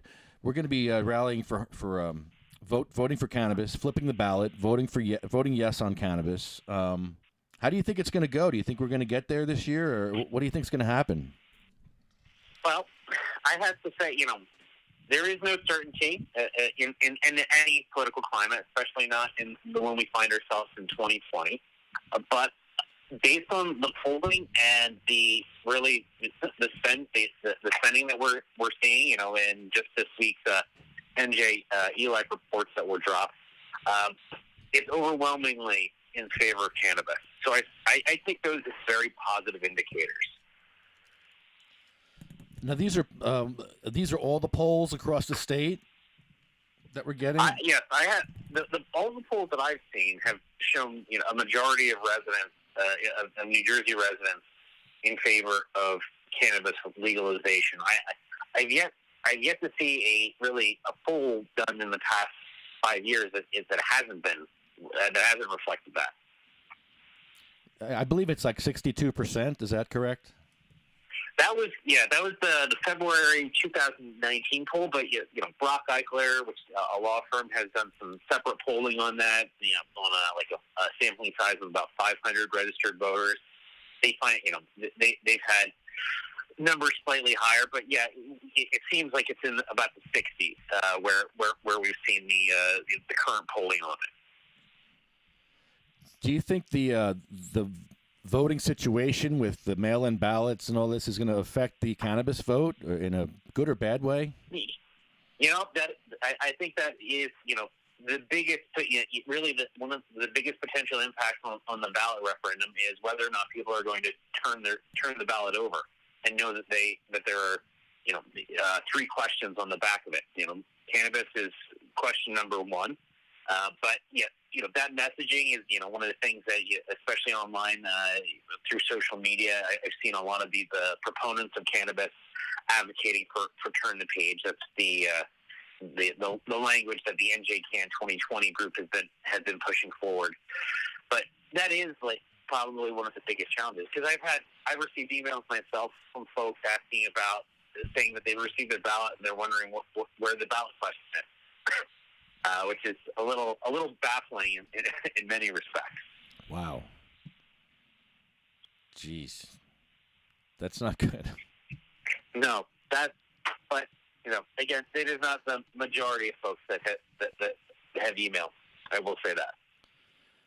I voted yesterday, and I lost my envelope, so I had to go to the voting place and ask for an envelope. Oh, no. Yeah, I had to go wait online for an envelope, and then it was fine. But I just don't like this whole system. I don't know. I just it's troublesome to me. In some way, that's honestly one of the biggest challenges that we have with, frankly, the United States. We make voting a very difficult process in this country, and for claiming to be a representative democracy, that makes no sense. It makes no sense when you have folks in Georgia who have to wait in line for hours to an entire day just to be able to have the opportunity to vote. It makes no sense that we have needlessly complicated systems in place, around our voting. And just, it makes no sense that nowadays we have voting done on a Tuesday in the middle of a standard work week for folks, instead of allowing people, making it a federal holiday, people to take off.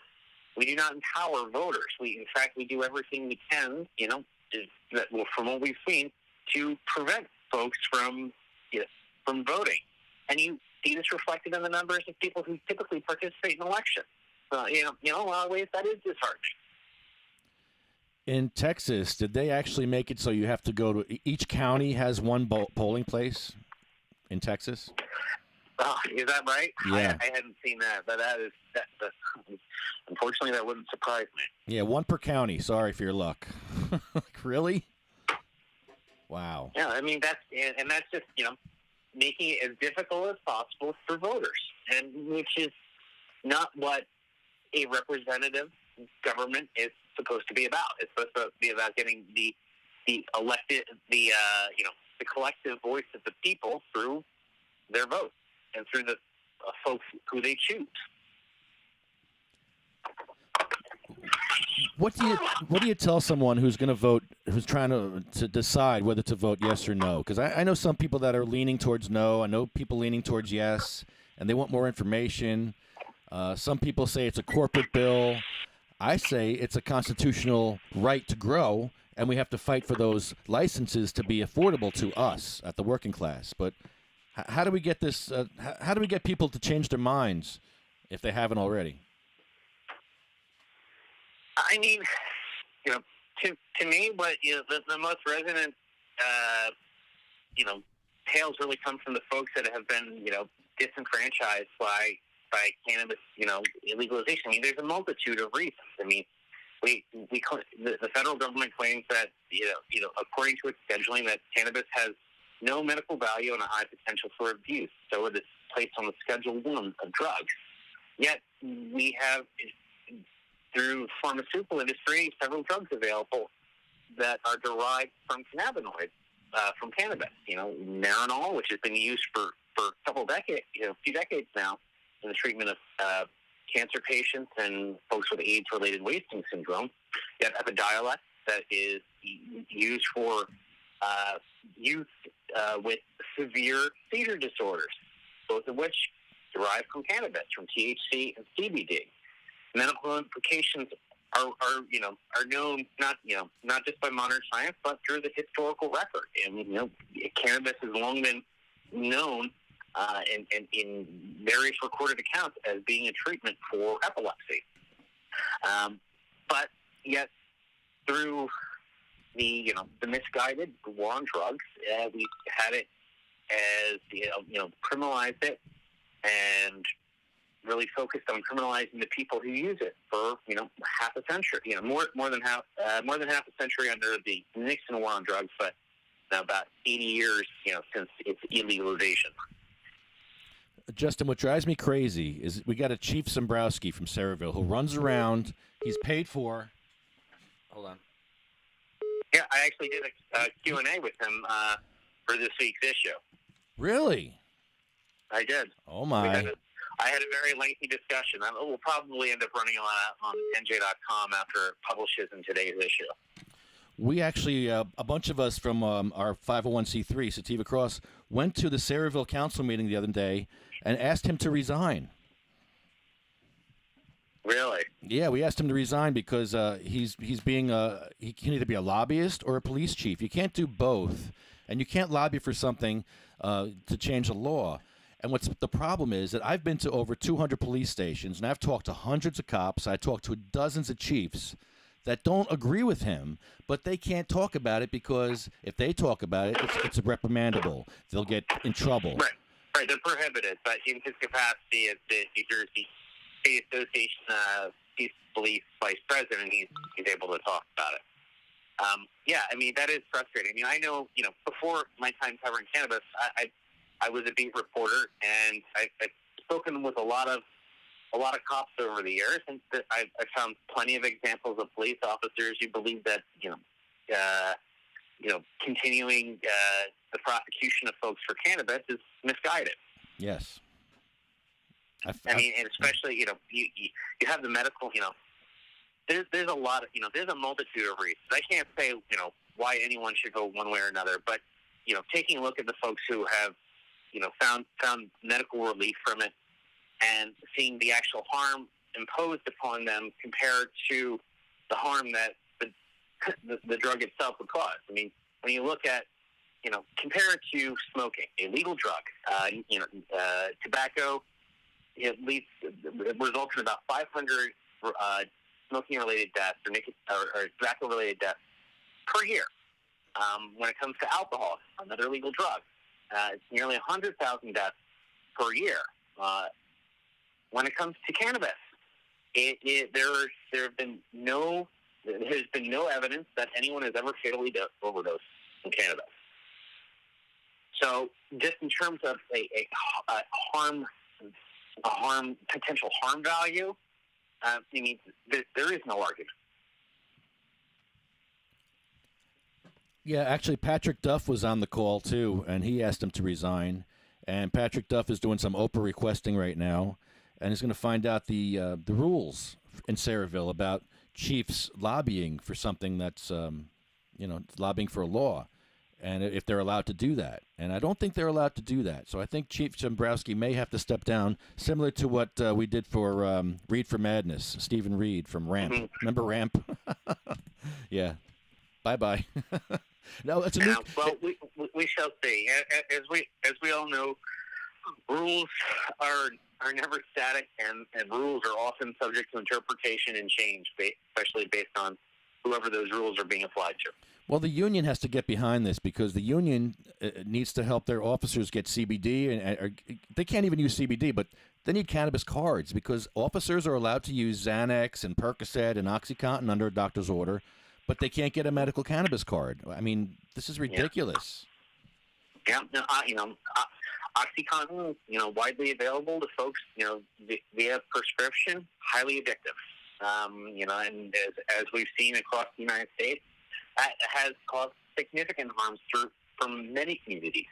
But it is a legal substance when prescribed by a doctor and distributed by a pharmacist. Yep. I know a lot of cops that want to use CBD. They can't even use CBD. Yeah. That's crazy. Yes, it is. And it's sad because these cops have PTSD. These cops have a lot of issues that they have to deal with, and cannabis would help them. It would help their endocannabinoid system greatly. Instead of what they're doing now is they're probably drinking or taking pills, and that's not good. Yeah. Yeah, I mean, alcoholism is a very, in very stressful jobs, alcoholism is a very common illness because it's, a self-medicating, behavior that folks end up doing to try to alleviate whatever symptom. You see this with folks who are bipolar, for when they're on the way down, they're taking uppers, and when they're on their way up, they're taking downers. For folks who suffer from a variety of PTSD or other conditions, alcoholism becomes an unfortunate crutch. Yeah, I see it a lot, and booze is the worst thing if you're depressed because it's just going to depress you more and put you in a hole. And this is true. Yeah, nothing. As they say on The Simpsons, nothing that tastes away the blues like a depressant. Yeah. So what's going on in your life, Justin? How are you doing, and what's going on with you? Oh well, we've been doing our cannabis coverage, week after week, and gearing up for the upcoming election. We have an event coming up on October 27th. Senator Scutari will be our keynote for that. We also were looking to have quite a few others joining us, but we'll be doing a formal announcement in NJ Cannabis Insider today, and with a later announcement this week. Awesome. That is great. Are they going to fight it out, Scutari and Senator Rice? Are they going to have it out finally? Maybe a ring? Well, based on that recent committee meeting, it sounds like they almost did. Yeah. Throw them in a cage together. Let us fight it out. Legalization or decrim? Well, I'm sure plenty of lobbyists would put down good money for that. I sure would. Man, that's great. But wow, that's good stuff, man. Thank you for all you're doing. I've been following your stuff, and it's pretty amazing. We just became a 501c3 finally. We got our tax number, so we're going to be doing fundraisers and looking for donations for different things. Some of the stuff we do is we go to police stations and get cannabis back for patients that have the cannabis taken away. We got a pound back for one guy one time. Pens, bongs. We do council. We're going to a council meeting tonight in the Freeholders of Sussex. We're gonna go call them out for calling against legalism. Oh, boy, you're heading all the way up to Sussex. So. No, it's online. Enjoy the drive. It's online. Oh, online. Okay, yeah, gotcha. Yeah, that's very helpful. So you can actually take part from your couch, which is amazing, with a bong in your hand, and it's a great thing. My one friend has cancer, and he really can't get out, so he can attend these council meetings from his couch now, which is great. I mean, that's probably been one of the only good things that has come from the out of the pandemic is just forcing everyone to get more comfortable with video conferencing and connecting remotely. And for folks, there are still plenty of places that are not ADA compliant. Most businesses are not ADA compliant, and a lot of municipalities, including for their buildings, do not have that same level of compliance they're required to. So having that teleconferencing ability that's a real boon. I know all about that. I have a post office here in Bayonne. The main post office has no wheelchair access for 2 months. Their elevator's been broken since August 17th. And Saturday will be 2 months that it hasn't been fixed. And I understand your boss is Congress. I understand when your boss isn't as an asshole. I get it. Your boss is Congress. I get it. But still, 2 months to fix a wheelchair ramp? Come on, man. Yeah. Yeah, I mean, and in those 2 months, anybody who has a disability and is not able to use the stairs, well, they're hard up out of luck. Justin, I drive by all the time. I saw a woman with a stroller. She was knocking on the door. Nobody was answering. I was watching her. And she had to pick up her baby and walk up the stairs, leave all her stuff outside in the stroller where people can steal it, and had to go inside with her baby to do business. Yeah. I mean, come on. We got to do better. Yeah, well, I mean, and that's, at the end of the day, that's not what it's supposed to be about. It's supposed to be for the public, and for the public, and in service to the public. And when you make it harder for the public to participate, well, who are you really serving? Well, here's another deal in Bayonne. If you there's something in Bayonne called the Urban Enterprise Zone, and in this zone you get a tax break. It's like 3.5% tax as opposed to 7%. If you're in a wheelchair, you don't get those same tax breaks as people that can. Oh, this is important. You got to check this out. This is great. Sorry, I just lost you. I missed the last portion. My headphone got yanked out when I walked by my doorknob. Oh no! This is important. In Bayonne, there's an urban enterprise zone where you get tax breaks. It's a 3.5% tax zone. Instead of paying 7%, you pay 3.5%. A few towns have this. In Bayonne, you can't get into half of these businesses. So if you're in a wheelchair, you're not getting the same tax breaks as people who are able to walk. Oh, that's awful.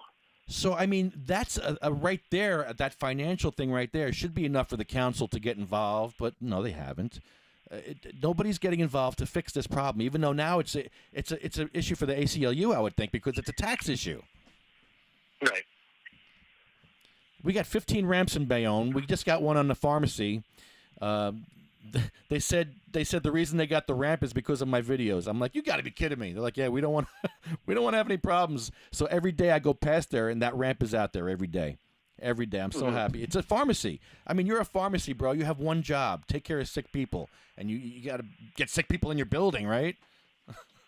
All over Bayonne, though, there's pharmacies without access in Bayonne. There's one pharmacy on 12th Street, 3 steps on 4th Street with a step. It's ridiculous. And Bayonne allows this. Yeah. They allow it. How do you allow this? Yeah.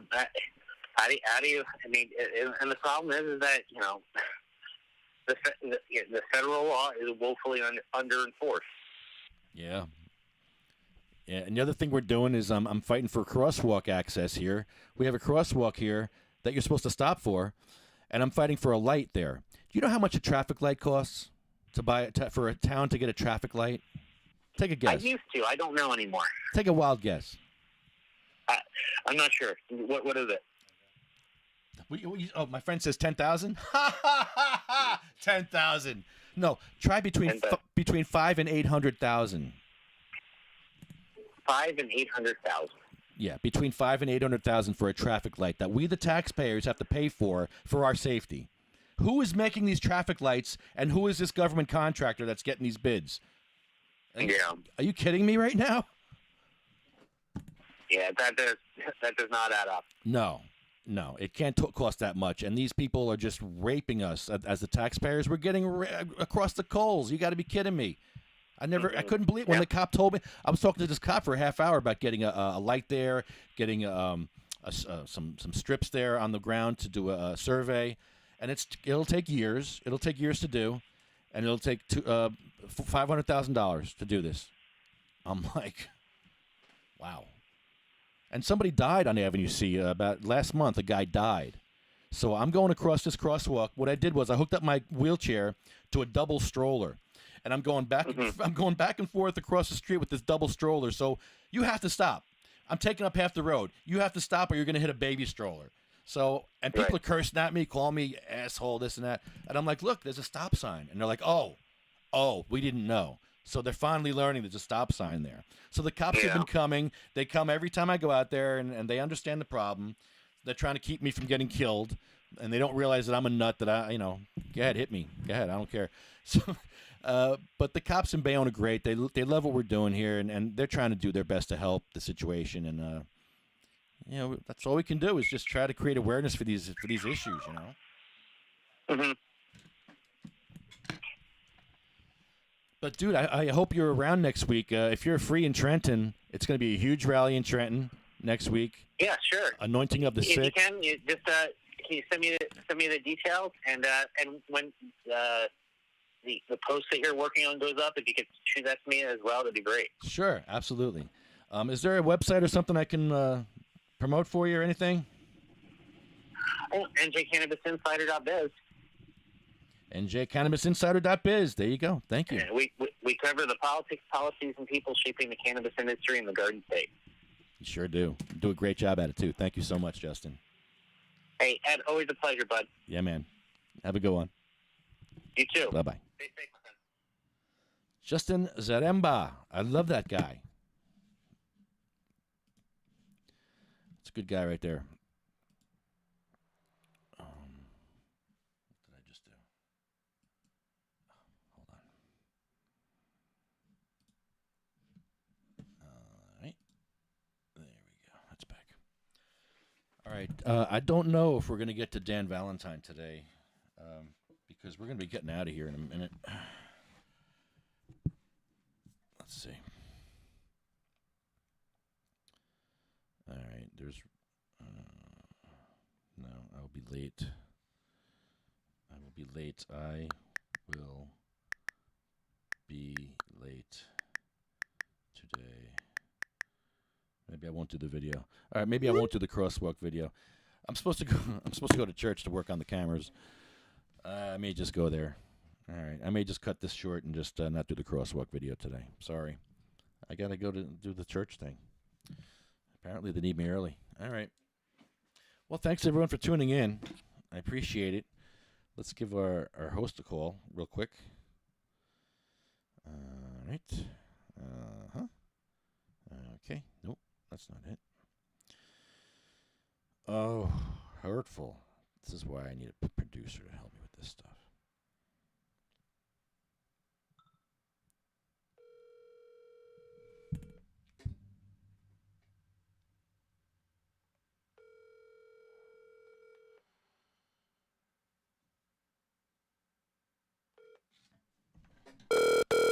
Oh, now it's working.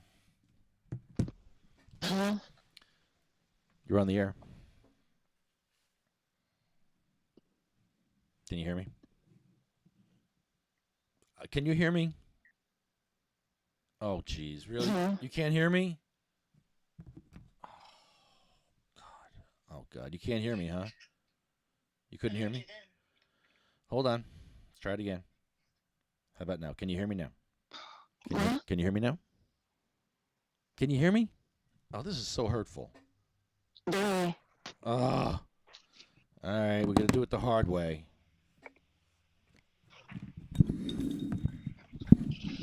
All right. Hi, Honeybee. How are you? Oh, I'm good. How are you guys? Oh, great. I'm getting out of here early. Oh, you are? Yeah, I got to go. How is it? I got to go to church. Oh, it doesn't look You are? That doesn't look good. That's better. What are you doing? I'm fixing your picture. Put up your good picture. Is it nice? Yes, it's a nice picture. Are you nice to me? It's just a nice picture. Yeah, are you nice? All right, let's get down to it. I'm sorry, guys. Dan Valentine, I will have to talk to him next week because I got to get out of here early. I can't even do the crosswalk video now. Okay. Yeah, I got to go to Liquid right now. But I want to thank cmmnj.org, sativacross.com, 501c3, magicalbutter.com, UFCW Local 152, davidversusautism.org, letpatientsgrow.newjersey.com, jacksonstorms.com, Arlo Glass, oprahmachine.com, Pure Puff Lifestyle Shop, dragonflyhealthcenter.com, and Sativa Cross West. Hi, Sativa Cross West. Woohoo. Hello. All right. And now we get sad. I have pictures to make you even sadder. Mm-hmm. Like there's Cheryl Miller. There's Cheryl.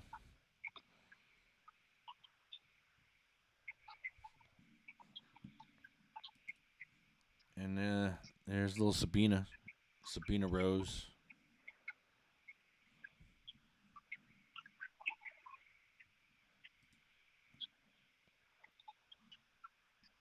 She was a 15-month-old baby. Poor thing. And she had a 25-hour seizure. Oh, wow. I can't imagine having a 10-minute seizure.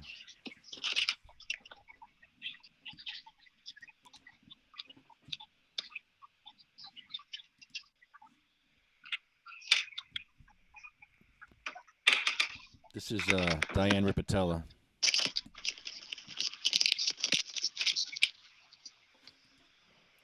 Marie.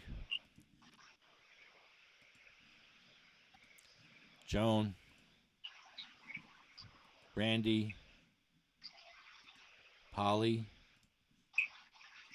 Bill. Chad. Jeremy. Troy. Russ. Roger Barber.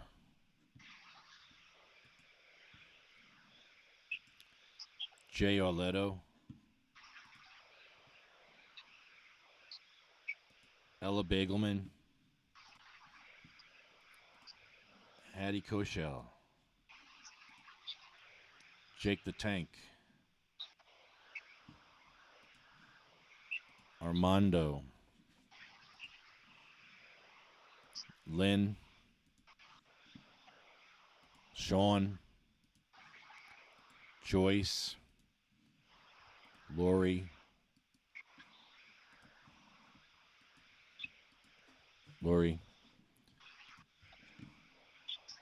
Brian. Thorne Peters. Frank. His sister Lorraine. Terry. Charlotte. Cher.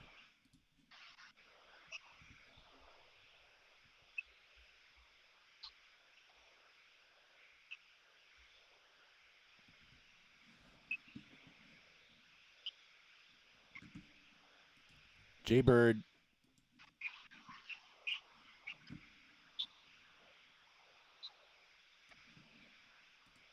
Marley Sheen. That fucking hurts. Yeah. It was just his birthday, too. Yeah, that's a bad one. And they're all bad, but really? Yeah.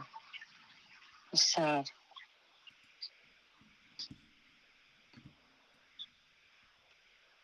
Next on our list is, well, I'll let you take over. Next on our list is my son, Michael Dillon. He passed away from epilepsy on March 5th, 2015. One of the only things that helped him not have seizures was cannabis. So we would grow it and we would make him ISO.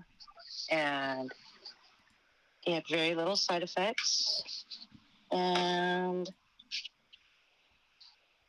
he didn't have very many seizures at all compared to when he would take pharmaceuticals.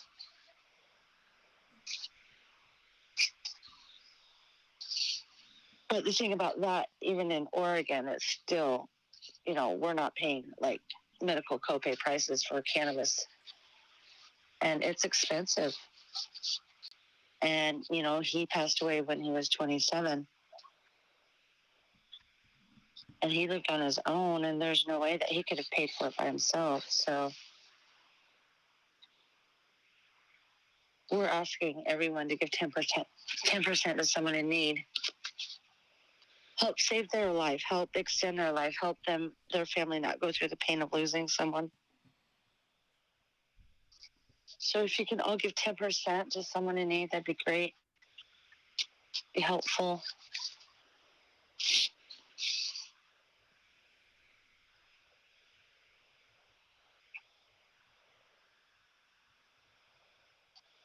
Just do what you can to help others and be nice. Hashtag they shall grow. Hashtag vote cannabis 2020.